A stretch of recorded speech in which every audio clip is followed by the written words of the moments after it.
This is Lori with Media Associates International. We are at the end of our four-part series for beginner writers.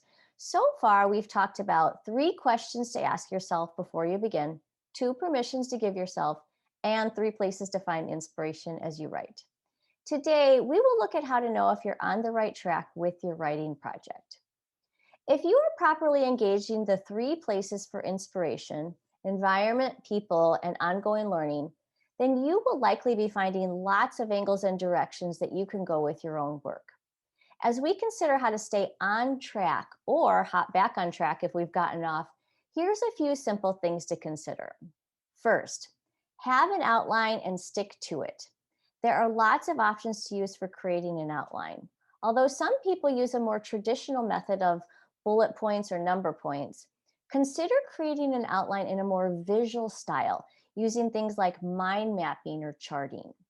When you do this, you get new ideas and then you can easily find ways to integrate them into the big categories that you have created.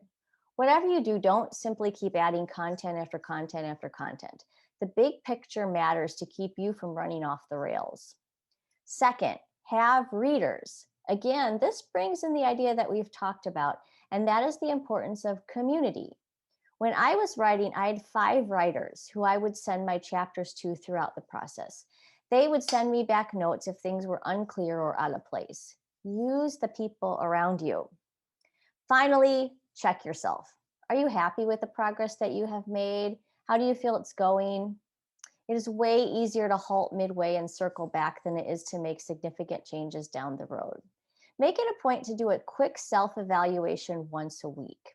Were you productive? Are you happy with the content that you created? Do you need to keep moving forward, or do you need to circle back for another week on the content that you've already created? The key is to stay aware of where you are in a project. I hope that this 4-part series was helpful for you as you begin writing. Next week, MAI President John Moss will focus on editors. He will look at servanthood and the Christian editor, looking at the editor's job through different lenses. We'll see you next week.